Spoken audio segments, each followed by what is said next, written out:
Hello, everybody. So here I am sliding in sideways to come live to you. So hopefully I am. Can you throw some comments up there and let me know if you guys can see me? Because I have no idea, because I still don't know what I'm doing. And I think I forgot to upload a thumbnail or something. But yeah, I just got back from eating, so I came flying in and just sat down. And I was looking at the time, and I'm like, holy crap, I'm late. So here I am, and I'm ready to get started. And I need you guys to send some comments. Send some comments my way, so I know what the heck you guys want me to talk about. Let's see. I'm just going to look at some notes. So, okay, here we go. Actually, I was going to look for this earlier. So, I am going to start with this. How to stay away from negativity. Oh, first I'm going to relax my dog, Faith. So here we go. So, how to stay away from negativity. And this one says specifically when you're living with them. So how to stay away from negativity when you're living with the person. That's a good one. It's obviously more difficult. And it also depends on what dynamic you have with that person. And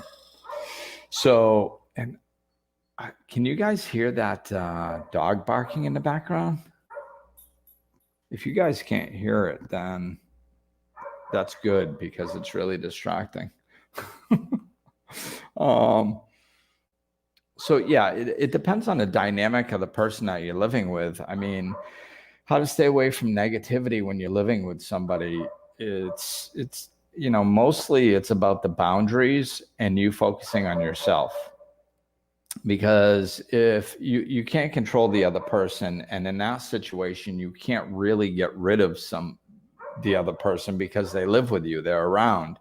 So a lot of it is setting boundaries, making sure you have your personal space, minimizing the time you spend interacting with them is going to be helpful. And you don't have to do it in a rude way or drawing a line in the sand way with them. It's just, it's more about self-love. And, everything is. So turning within and making sure your energy is set and, you're functioning from self-love instead of worrying about this other person. Hey, Tracy. Okay, cool. I guess somebody listening. Hey, somebody commenting. I know people are listening. So Tracy, can you hear that dog barking in the background? Is that distracting to this thing? Because I can get myself to ignore it if you guys can't hear it.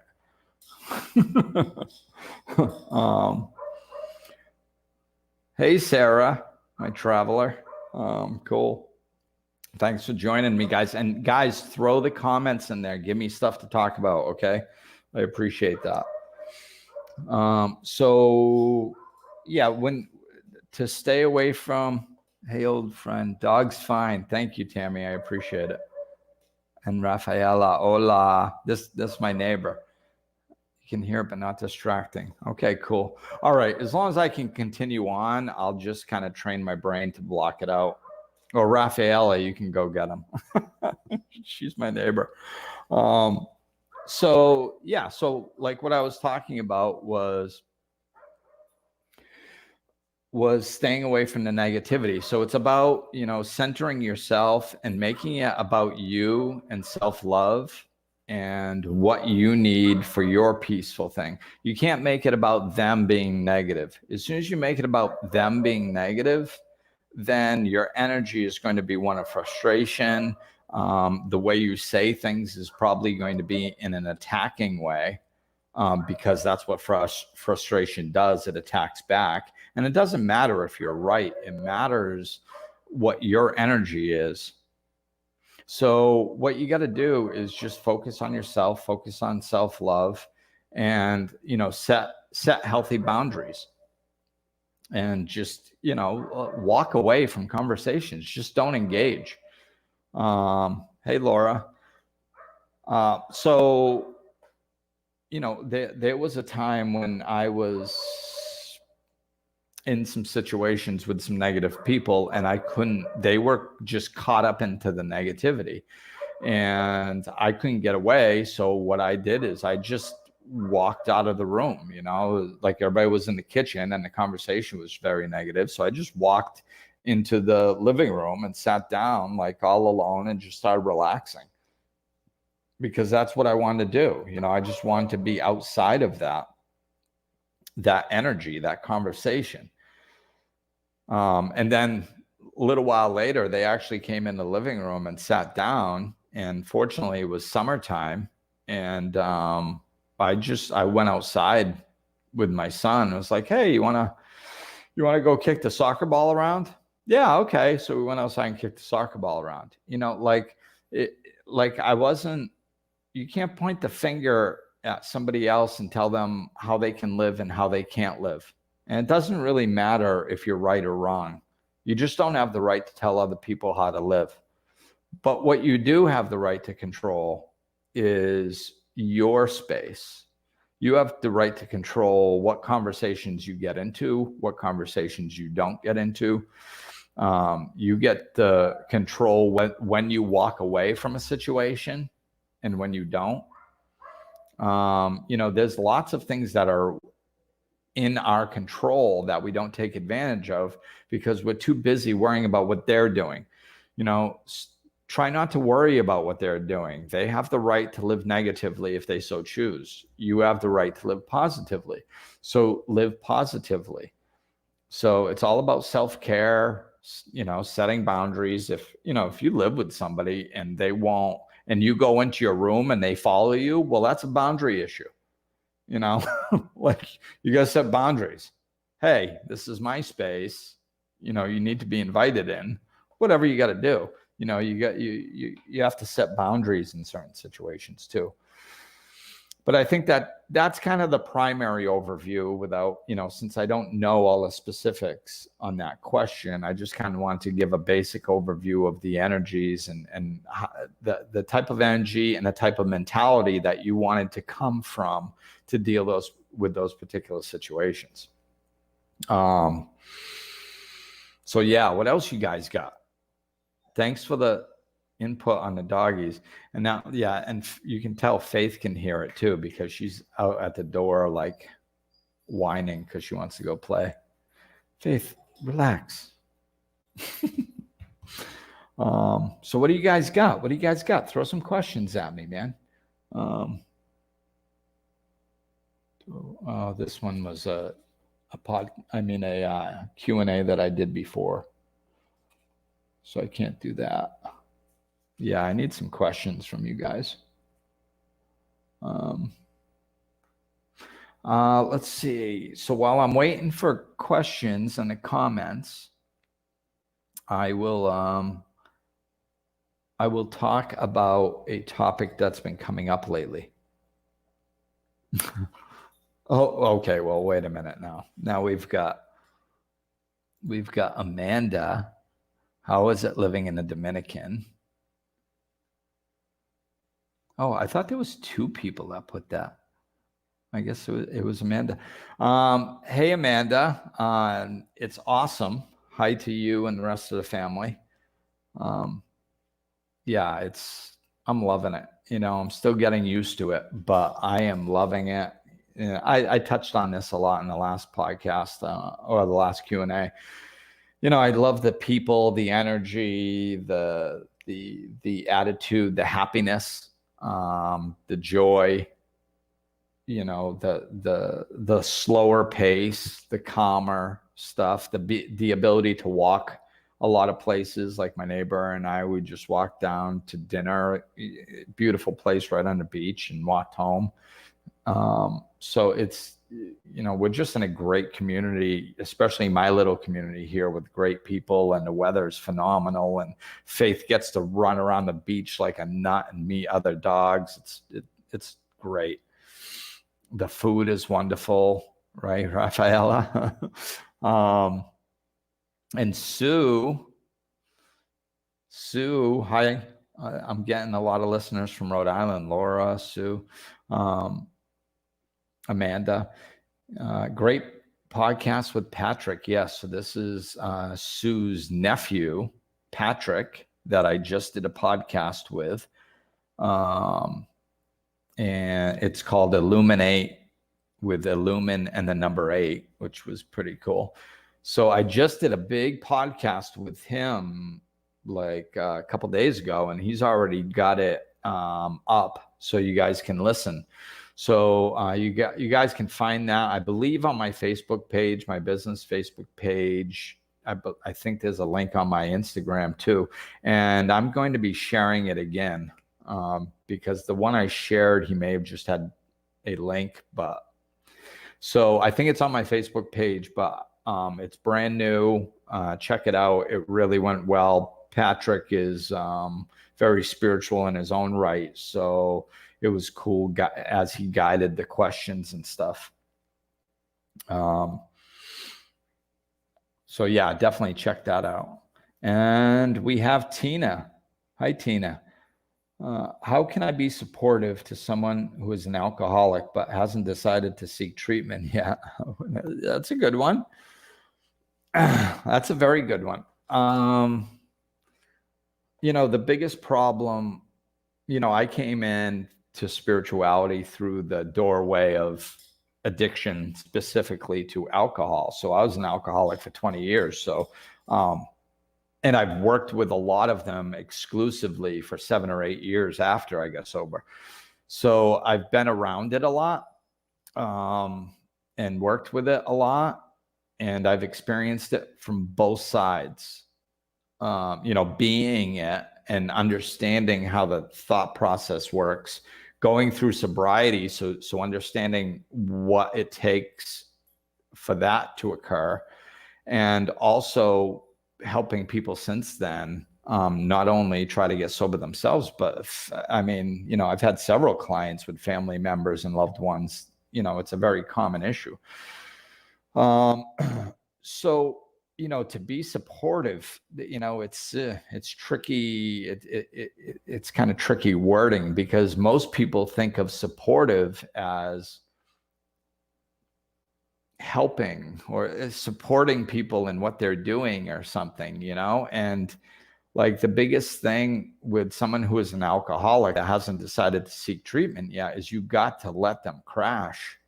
Like, so they really shouldn't be getting too much support, because they're basically killing themselves. So if you had somebody come up to you and say, hey, I'm going to kill myself, can you help me go buy a gun? I don't think you'd do it. You wouldn't support them in what they're doing.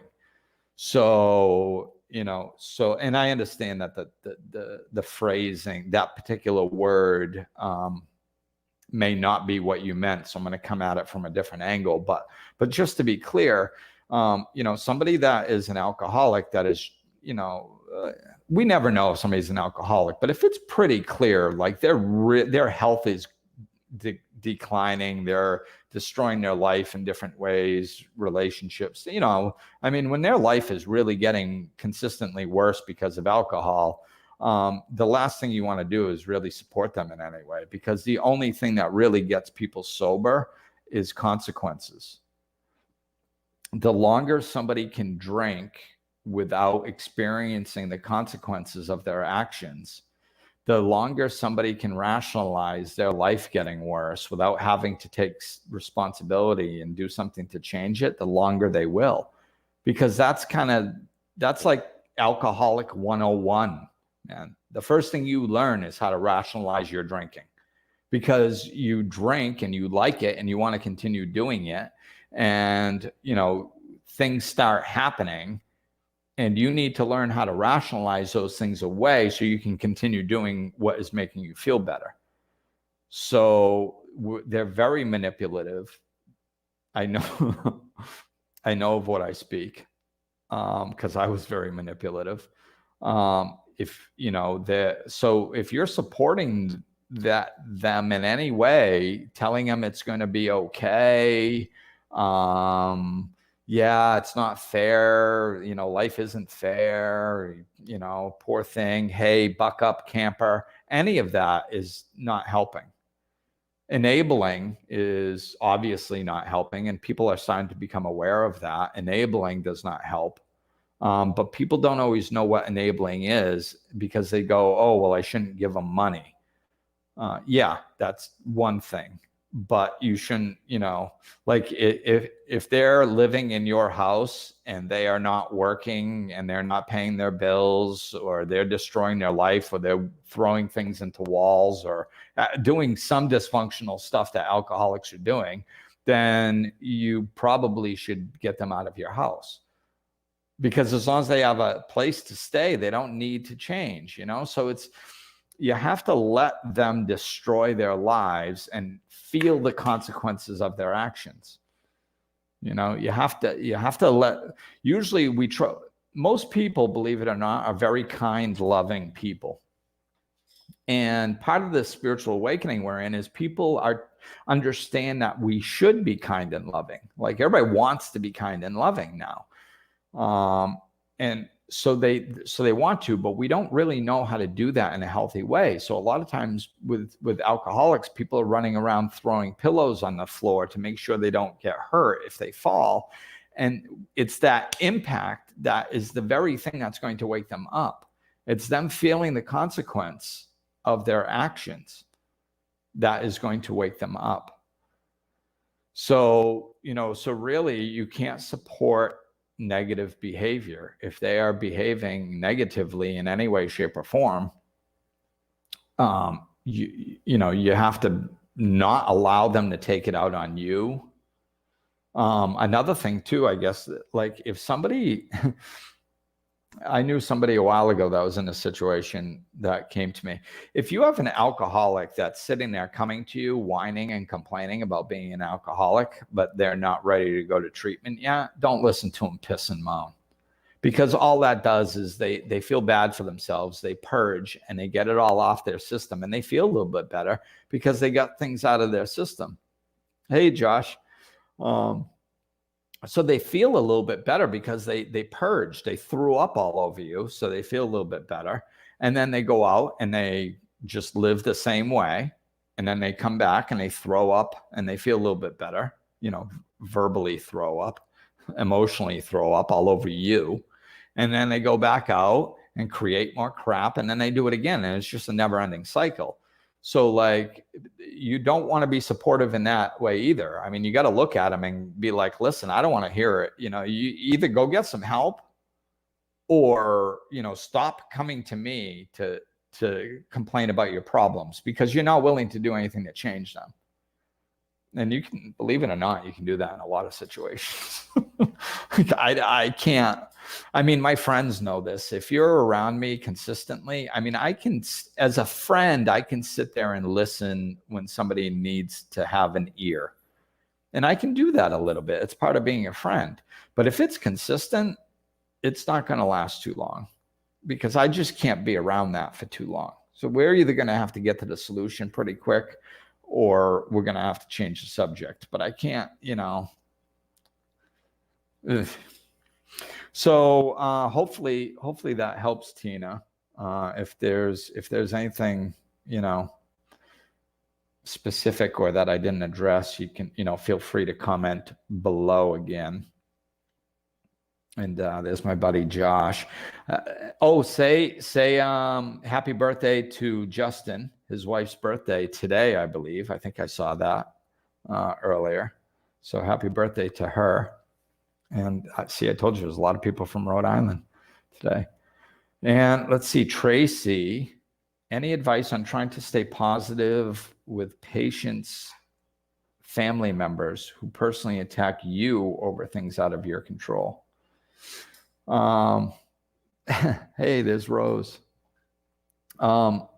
Yeah. This is something that this is a big deal because I believe Tracy works in, well, you can tell by the way she phrased her question. She works in healthcare, like nursing. And any advice on trying to stay positive with a patient's family members who personally attack you over things out of your control? So, this is the dynamic of a nurse. And I'll tell you, nurses and teachers, I find obviously, we've been running around for many years saying that they're underpaid. They need, we need to understand what they do. They're out there helping others and all that stuff. And all that is true. The problem is that that puts the responsibility of all our teachers and our nurses. If they are ever going to be happy, then everybody in the world has to suddenly wake up, be kind, stop living life from their perspectives and start living it from the nurses or the teacher's perspective. That is the model that we're hoping for. And it ain't going to happen. It's never going to happen. If you are a teacher and a nurse and you were basing your happiness on how other people treat you and if they're reasonable or not, you're not ever going to find peace. And that's not just nurses and teachers. That's everybody on the planet. It's just since nurses and teachers are in such specific situations like this all the time, they get it all the time, so it makes it even more obvious in their life. So what it is it's my favorite thing about spirituality. It's empowerment, man. I mean, this is like, I don't teach this stuff because it looks good, in a freaking meme. It's like, this is how you take control over your life and find peace. It's empowerment. This is what spirituality gives you. So, one of the first thing that popped into my head is the Four Agreements. If anybody has not read the Four Agreements, go read the Four Agreements. It's a small book. It's a very easy read, and it's deeply profound. And it's about not taking things personally, and that includes when somebody points the finger at you and says it's your fault. Nothing spiritual. Like usually I say this about boundaries, but it applies in a lot of different ways in spirituality and healthy living. You cannot put your happiness in other people's hands. You cannot set a boundary and then have the boundary only work if the other person agrees to it. Like, that's not a boundary. A boundary is an impenetrable impasse. Like, you can't get through it. That's the whole point of a boundary. If you set a boundary and you can't stand in it, and the other person gets to control whether that boundary stays in place or not, then it's not a boundary, So we need to be more specific with our boundaries. So like staying positive with a patient's family member, like you have to understand where they're coming from and not take it personally, because in that situation, there's not a hell of a lot of boundaries you can set up. The only thing you can do is if they start swearing at you or screaming and jumping up and down, I don't give a crap what your job is. I don't give a crap who you are. I don't give a crap what your boss says. You do not have to take it. You do not have to be verbally, mentally, and emotionally abused by somebody. And any boss that tells you that's a requirement for your job, you should be looking for another job. You don't have to quit yours. You can go look for another one. but find another one fast, because that's not a requirement on this earth. We give other people way too much power. So if somebody is verbally and mentally abusing you, just get yourself out of the situation. I'm sorry, I can't have you talk to me like that, and just walk away. And if they chase you, this is one of the beauties of being a nurse. You're usually in a hospital with security. Hey, can you call security? They're obviously upset. Get yourself out of the situation. But I mean, this is such a, it's such a good example in so many ways, because so we just said, like, there's times when you have to set boundaries. So cool. You set a boundary if that's the time. The other times when people are just personally saying it's your fault, you didn't do this, you didn't do that, we have to stand in our own truth. Just because somebody says something doesn't mean it's true. I mean, people have called me an asshole many a times in life. And you know what? Back when I was one, a part of me believed it. But now if somebody calls me an asshole, I'm like, no, that's their opinion. I don't agree with it, so it doesn't really affect me. And then if they're going to continue call me an asshole, I'm going to get myself out of the situation, because then it's boundary time. But if somebody just wants to call me an asshole or attack me for something, it's like, okay, you have the right to your opinion. This is one of the most freeing things we can do. Give other people the right to dislike you. It is so freeing. It's so freeing when you're just like, you know what? Everybody has the right to their opinion. Who am I? This is how I really got it to click within me, and shift the inside of me, so I could actually really live it. Is I looked at it, and at the time, I guess there's enough space between me and my ex-wife now. It was a time with me and my ex-wife many years ago, and she hated me, and I'm pretty sure she still does. And she had her reasons that she created in her head, and I didn't agree with those reasons. But on a subconscious level, I was always trying to do the right thing, because I was an alcoholic before. So I was trying to do the right thing for so many years that I figured eventually I would prove myself. And it was this subconscious thing. And one day I realized, why are you trying to prove yourself to her? And I really slowed down and looked at it. And what I saw when I really looked at it was that, I actually cared what she thought about me. And that was the real problem. So I reversed it. I always like to reverse stuff and put myself in the opposite seat, because that gives me more clarity. So I was like, okay, what if let's get extreme here. She's trying to tell me who I am, how I should live my life, and who I am as a person. I don't think she should be able to do that. This is why I'm upset, because she's trying to, blow it out of proportion a little bit. She would like to come sit me down and say, Glenn, you need to do this, this, this, and this. You're an asshole because of this, this, this, this, and this. You're a bad person, and you need to do this. And you need to basically live life the way I tell you to live life, or else you're an asshole. So I kind of blew it out of proportion to make it look like that, so I could see it clearly. And I was like, okay, so does she have the right to do that? I was like, no, she doesn't have the right to do that. I was like, okay, let's reverse seats. Do I have the right? I think I live from love, peace, and spiritual principles. Do I have the right to go into her house, sit her down, and start telling her how to live? And a part of me wanted to go, well, yeah, because I live from good principles and she lives from bad principles in my head. And I was like, no, it's not about who's right and who's wrong. It's about freedom. It's about individuality. No person has the right to go in and tell you who you are and how you get to live your life. And we all have different perspectives. So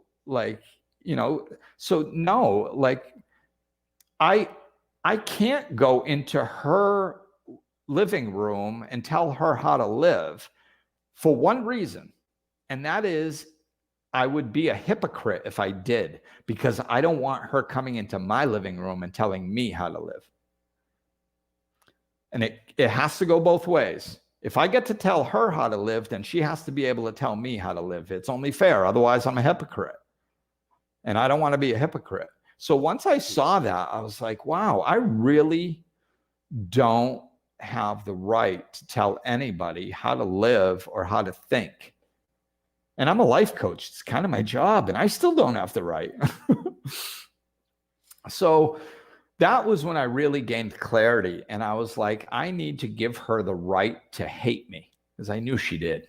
It's like, I just sat there and I sat with it, and I was like, I give you the right to hate me, to think that I am the worst human being on the planet. I give you that right. You have the right to feel that I am Satan incarnate. And I just said it over and over like that until I felt comfortable with it. And I fully gave her the right to hate me. And when I stopped, I was like, oh my God, that felt good. It was so relaxing. It was so freeing. I loved it. I loved the feeling of it. So this is what we have to do on, in this situation on a smaller level. Give people the right to disagree with what your job is, how you did your job, and any other thing that these people have the right to think you are the worst nurse on the entire planet. Even if there is zero truth to it, they have that right. So give it to them and see how free you become. That's the big answer right there. It's amazing how free you're going to feel when you give the people the right to dislike you, because it doesn't hold any consequence then. It's like, okay, well, you're one of those people that doesn't like me. Join the club. There's plenty of them. I think of that whenever people negatively comment on my podcast. It's like, you should do this. I didn't like that. I didn't like that. It's like, okay, then don't listen. I'm obviously not the teacher for you. It's okay. I'm not supposed to be the teacher for everybody. There's almost 8 billion people on the planet, and I can't handle the workload. So not everybody is supposed to like the way that I talk, So let's go over to the comments. Let's see. Sarah, happy birthday, Justin's wife. No, it's Josh's wife, Justin. But I appreciate the sentiment. And Josh, we love you, bud. Thank you. I love you too. And I'm really happy with you for your business. I'm so happy that took off. Thank you, Glenn. Very helpful. Cool. So I guess I answered Tina's question with the alcoholic situation. Josh, how do you deal with a negative employee that brings down a crew, puts themselves ahead of company and job? It's so hard to find help, but it's so draining thing. Yeah, I hear you. So I'm going to go kind of with a general answer on this first, because that's what popped up. And then maybe I'll come back to it with a little bit more specific. So the general thing is, I think there's a big problem in our generation of not holding people accountable. There's really no consequences. I think a couple generations ago, we figured out that beating the shit out of our kids with belts is probably not a good idea.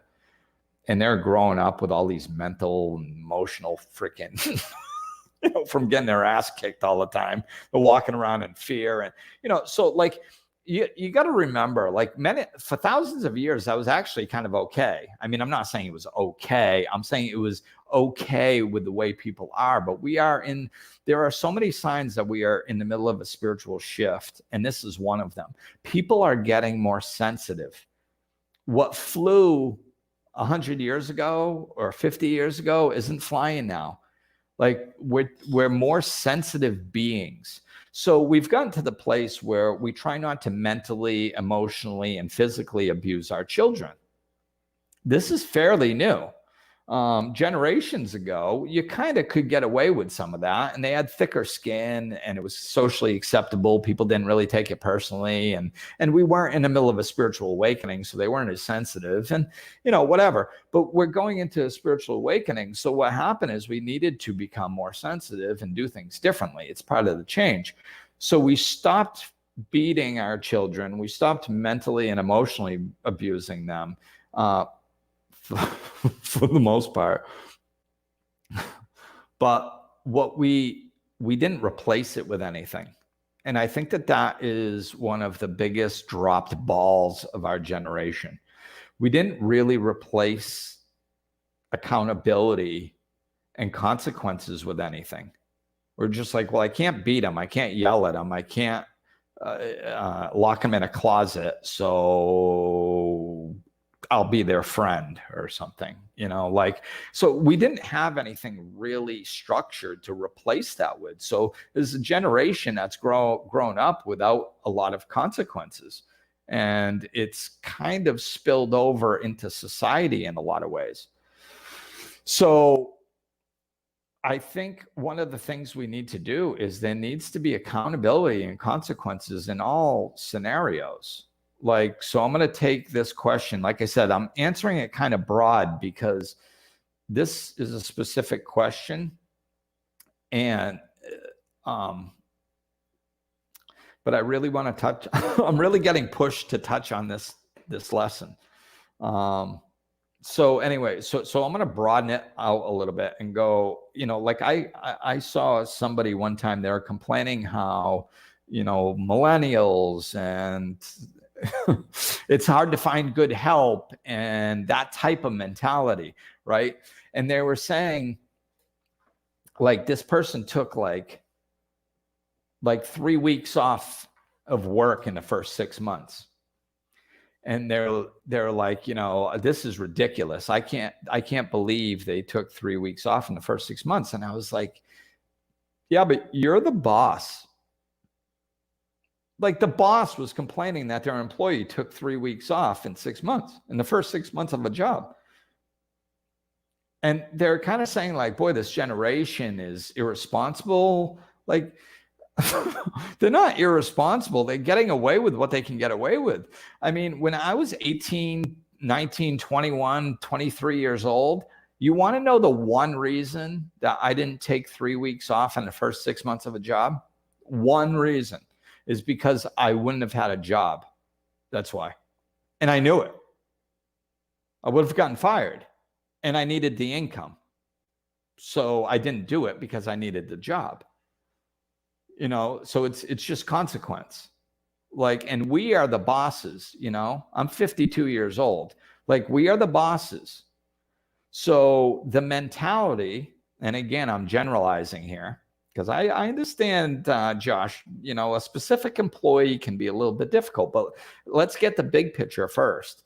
If somebody I did this with Mateo, my son, growing up, when he was misbehaving and just acting in certain ways, perhaps disrespectful or not doing what he was supposed to, or I told him the same thing over and over and over and over again and he didn't do it, whatever. When those types of things were happening and my frustration was getting really high and high and high, I never found an answer until I hit the brakes. When I get really frustrated, then I'd usually hit the brakes and I'd go, what am I going to do with this kid? He's driving me crazy. And then I would remember the dynamic. I am the father. I'm the parent. If my household is in disarray and dysfunction, that's my fault. Because I'm supposed to be in control. I'm the guardian. I'm the adult. I'm the one that has lived life. I'm supposed to be in control. I'm supposed to be managing things.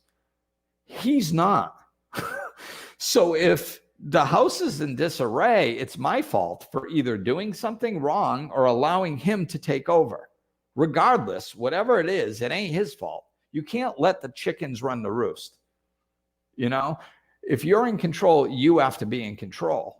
And if there's something that's going wrong, you need to be in control of it. So, in your house with your children as well as in a job. So I'll try to bring those general concepts back down into this more specific scenario. So you've got a negative employee that brings down the crew, put themselves ahead of the company and job. It's hard to find help. Yeah, it's hard to find help. But I mean, honestly, a lot of times, I think we hang on to people too long. I just don't think we give them consequences. So this is what I do in these situations, and I do this with situations with working with bosses, and I do this also with situations with parents working with kids, and and funny enough, I do this with situations with people working with alcoholics. So the main theme with all of these is the person hasn't learned that their action has a consequence to it, and usually that's because we talk to people. Hey, please don't do this. Hey, don't do that. Hey, please don't do this. And then there's no consequence. So the reason they don't listen to us is because we're teaching them to ignore our words by our actions. We say, hey, don't do that. And then they go do it anyway. And then there's no consequence. So what does a person learn from that? They learn, don't listen to what the boss says. Because if you ignore what the boss says, you get to do whatever you want anyway. And then you get what you want. And that's, you want to live however you want to live without really thinking about it. So all you got to do is ignore the boss and you get whatever you want. So we train them that.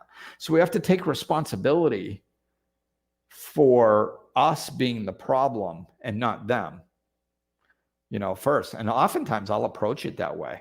I'll be like, hey, listen, so how like you've kind of been, messing up on these jobs in the company and you're just negative all the time. And it's just really bringing down everything.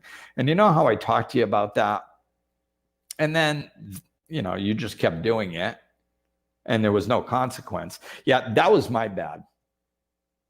See, if you want somebody to open up and hear you, don't attack them. Don't blame them. Blame yourself. I'm the one in charge. I should have done a better job at being accountable. Because the first thing that it does is it captures their attention. Because then I used to hearing that. They're like, what's this approach? Like, this is weird. The boss just said it was his fault. Like, that's... Now, all of a sudden, not only is it a very interesting approach that they're not used to, but they're not getting blamed, so their defenses aren't going up.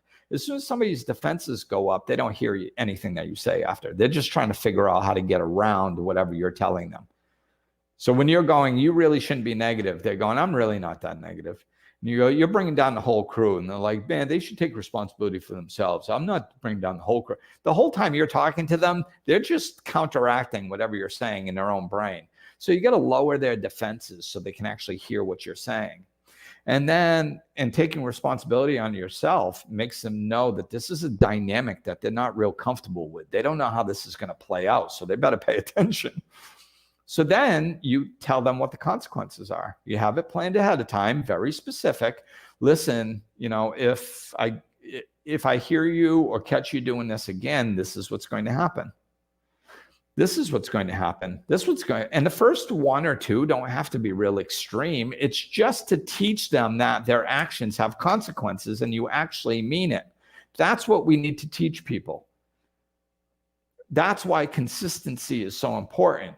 You let them do something. You say, okay, you do something next time, I'm going to officially write you up and have you sign it. See, it's not that big of a deal. Nobody really gets hurt, but it's an action that's specific. And then you're like, well, they talked to me 4 times before. There was never a paper. Now there's a paper. That's weird. This is different. And they sign the paper and they're like, maybe it's nothing.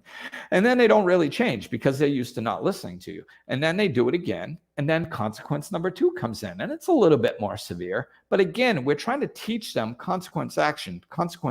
We're not trying to punish them for being an asshole.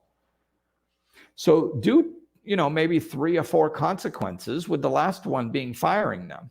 And if you have to fire them, I mean, really, having a happier crew because this negative person is gone is probably going to be worth it, you know? And if you run a happy crew, think of the turnover. If you have a good crew and you're good to work for, people are going to want to work for you. And when somebody does land there and it's more enjoyable atmosphere to work for you than it is to work for the other plumbers, they're going to want to stay there. You know, so I think creating the atmosphere you want is more important than retraining somebody, although I know it's a pain in the ass.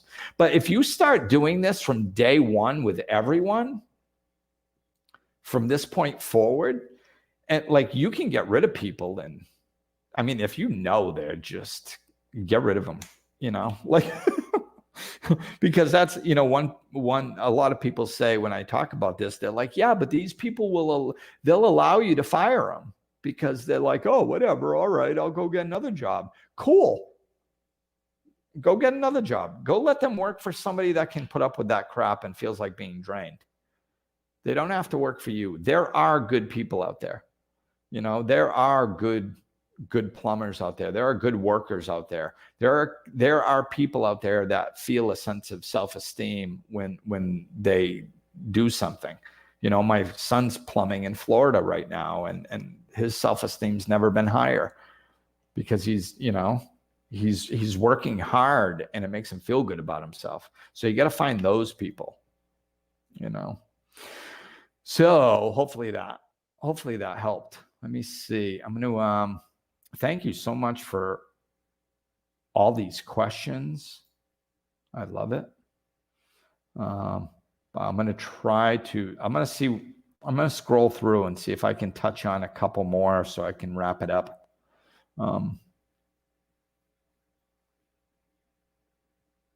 Hey, Rhonda, thanks for joining. You're welcome, Tracy, Josh, Sarah's giving a thumbs up. Janice, I still have a hard time with boundaries. I'm working on it. It's constant practice. I can let others take me for granted, and then I'm mad at them when I'm really mad at myself for allowing it. Yeah, work in progress. Thank you. Yeah, that's it. You know, it is work in progress. And I know that I have specific podcasts on boundaries. So you can go to my page, my website, glenambrose.com, and go to Life Lessons and Laughter page, and the menu drops down like of all the different platforms it's on. I don't know about all of them, like iTunes and all that stuff, but I know Libsyn is the company that actually hosts it. If you click on that one, there's a little search bar in the top, and you can type in like boundary or boundaries, and it should take you right to that podcast. So you can listen to it. So, but boundaries are, they are important. We are big-hearted, loving people, man. This is what we are, and we are opening up to it more and more and more. We are in the middle of a spiritual shift. All the controversy you see going on, that's just, all this dysfunction has been going on behind the scenes for hundreds of years. It just didn't affect us, and it wasn't shoved in our face so much, so we just kind of turned our heads. It's been there. This is nothing new. Politicians have been making trillions of dollars off of us and screwing over everybody, and it's been as dysfunctional and backward ass and all this stuff. It's been a nightmare behind the scenes, and we have been being taken advantage of in ways that we have no idea for hundreds of years. This country was founded on it. So, like, it's in our face, and this is collectively what we are in the middle of is an alcoholic hitting bottom. We change when the suffering gets enough. So when I'm seeing all this dysfunction, it's like, good. It's all in our face. I mean, I'm not happy. I'm not happy that it's happening. I wouldn't wish for it to happen, just like I wouldn't wish suffering on an individual. But the fact is I had to disguise this. This is actually funny.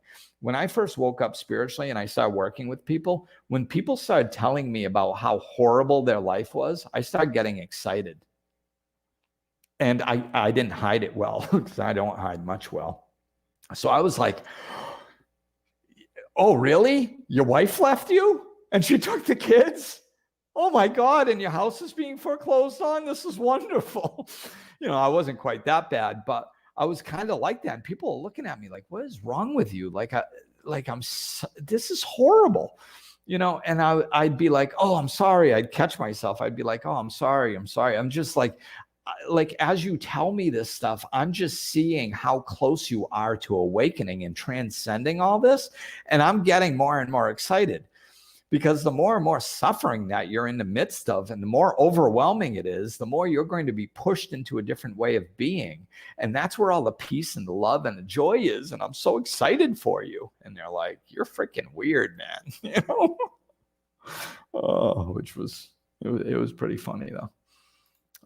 Let's see, Rhonda, what's your thoughts about employees whose kids, the boss's butts, kiss the boss's butts to get praise, and I don't, so she treats me like crap, my current situation.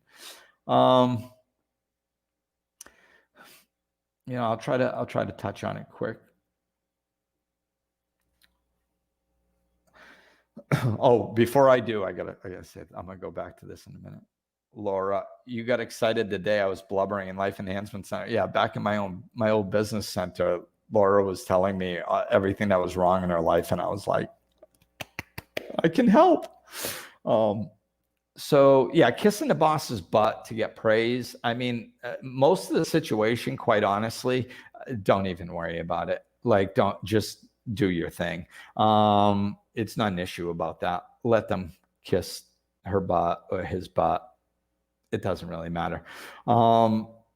If a boss treats you like crap, well, then that's a boundary issue.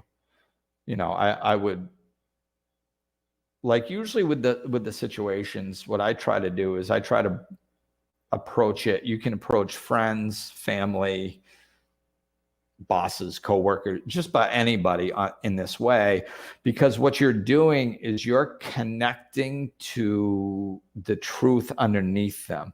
And the truth underneath them, that's where we are all alike. We are all love underneath. We all want peace. We all want to be happy. We all don't want a pain in the ass in our life. We want life to be easy. So connect there and then bring it up. So like, if your boss is actually treating you like crap, you don't have to put up with it. You just be like, I would open it up like, hey, can I talk to you sometime? And when you go in, you just be like, listen, I would really love to have a good working relationship with you. That's my goal. Because I know, it's going to make your life easier. It's going to make my life easier. So, and I'm sure everybody wants their life to be easier. So, how can we get along better? Something like that. And just be like, because if she's treating you like crap, I mean, I wouldn't allow anybody to treat me like crap. So I would address it. And then, in that way, to try to get along with them. If that doesn't work, you can go to HR. I mean, that's what they're there for. I know the systems are screwed a lot of times, but what happens is people get so scared. They take so much shit. Like, this is my story about this topic. When I worked in jobs outside of life coaching, I had 3 main jobs. After I got sober, after I woke up, and before I started life coaching, before I started my business. All 3 of those jobs, I was told that there was a mandatory meeting at the time that I was going to be visiting with my son. I had very structured visiting times with my son. It was either 4 or 5 days a week, depending on the week. And I looked forward to those, and those were my number 1 priority in my life at that time. And all 3 jobs came and at one point or another and said, you have a mandatory meeting. And it was at the time that I was supposed to be visiting with my son. And I said, oh, I can't go. And, mostly the response was something like, I don't know, you don't understand, it's mandatory. And I said, well, I understand. I guess it's mandatory for the business, or, something along. It's not mandatory for me. Mandatory for me is that I spend time with my son, and I'm going to be with my son. And the first conversation was the best because my boss was looking at me like, is he kidding? Like, he's like, no, like you can be fired if you don't go to this meeting. It's mandatory. I said, well, yeah, I understand that. I mean, I assume that's what mandatory means. You know, you're saying I have to do this. That's what mandatory means. So I kind of assumed that I could be fired. So yeah, that's okay. And I was working in Foxborough and living in Coventry, Rhode Island. So or not, actually, I might have been living in Pawtucket, which was even closer. I think that's what it was. And I was about to leave for the day when this was happening. And I said, I says, well, wait a minute. Am I definitely fired? Or do you guys have to discuss it to find out if I'm fired? Because, and he's looking at me like, is this conversation actually taking place? You know, you couldn't believe it. And I was like, but I was very matter of fact. I wasn't defensive. I was fine. I was just like, I was going to visit my son and nobody was going to tell me I wasn't going to. That's my main priority. And whatever consequence I need to pay for that, I'm fine with. You know, I'm an intelligent guy. I'll go get another job, whatever. I was very spiritually open at this time too, which was helpful. So he was like, well, no, I guess you're not definitely fired. I mean, we would have to have a conversation. And I said, oh, okay. I said, because like I have my stuff here. And if I was definitely fired, I'd just take my stuff with me. But if you guys have to discuss it first, I'll just leave it here. And it's only a 15-minute drive. So I'll just come back and pick it up if I have to. And he's just like, keeps looking at me like, is this actually happening? Because people aren't used to that. Bosses don't have control over your life. They can't tell you to go screw. They can't verbally abuse you. They can't, like, the only reason that like bosses get away with some of the stuff that bosses get away with in an abusive way is because we as workers allow it. If we as workers were just like, don't treat me like that, I'm out of here, and we left, they wouldn't have anybody doing their job, then they'd have to do it. They'd probably change their personality a little bit, you know? So like, I didn't get all three of those jobs. I didn't get fired from any one of them, not one. But I just, you know, and it wasn't about courage. I was just like, I'm not willing to not see my son. That's my priority, and that's what I'm going to do. So that's what I did. And all three of those jobs, when I left those jobs, every one of them made comments about how they respected me as a father. Every one of them. You know? But like, so being treated like crap is not mandatory. We need to start taking our power back. There are things you can do, you know, and if you need to start looking for another job, start looking for another job. But I think, and there's more out there than you realize. People have this scarcity mindset and this fear mindset. Everybody I know, literally, and I bet you everybody on this call are intelligent, capable people that can go out and earn a living someplace other than where they are right now. I guarantee it. Especially in this time of change, you can start your own business doing just about anything online. You know? It's not easy, but you can. So start looking for other jobs if you need to, but try these things first. Try standing up for yourself, you know, in a lot of situations. And here's my last caveat. I'm going to finish on this. When I'm working with somebody, like, I get to be specific with them. Here, I don't get to do that. So I never tell people just go quit your job. I don't do it because generally, like I actually did do that once. I wouldn't quit a job without a good plan. And I suffered because of it. It's difficult. It can be difficult. So I recommend empowering yourself to walk through the process intelligently. Like, and I guarantee you, if you've been at a job for 30 years, 40 years, 20 years, 10 years, 5 years, doesn't matter. Like if it's an unhealthy environment for you and you start taking steps, looking for other jobs, maybe applying other places, maybe working with a life coach to figure out how to go get, ask for respect in a way that's actually going to work without getting you fired. Because a lot of people either run in there all frustrated after 10 years of being treated like crap, and you know, that doesn't go well, or they do it a different way that has no chance of working, and then they go, oh, I tried. They're like, oh no, I've talked to him before. Yeah, but you didn't talk to him with any empowerment. You didn't talk to him in the right way. You didn't talk to him where you lowered his defenses first and you opened his mind. You didn't connect to him as a human being. There are ways that work like 75% of the time. And everybody that I said that to, that's in that specific situation, always goes, yeah, but not in my situation. You don't understand. Everybody says that. Yeah, but not with this person. You don't understand. Yeah, but this one's really bad. You don't understand. And then I go, yeah, well, humor me. Do it anyway. And 9 times out of 10, it works. And their mind is like, what? It's amazing. We're all human, man. It's amazing when you do things right. We've been taught how to do things wrong. So if you do things right and you connect with people in the right way, there's a lot of situations that are manageable. And if they're not, well, then you tried and you found out that this is one of the few situations where this is just a complete jackass and there's nothing you can do about it. So you better start looking for another job, but at least you'll know, you know. And breathe. So that's it. I am going to wrap it up. Thank you guys so much for the comments. All the kind words, feeding this podcast or this Q&A. As you can see, guys, you know, I need your help.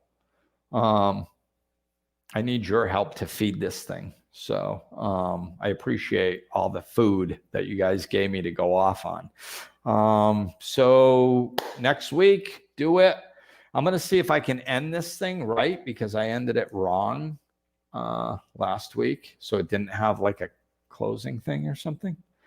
So I'm going to wrap it up. Thanks everybody for watching and participating. I truly appreciate it.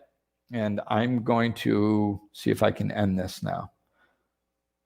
So let's see. I click.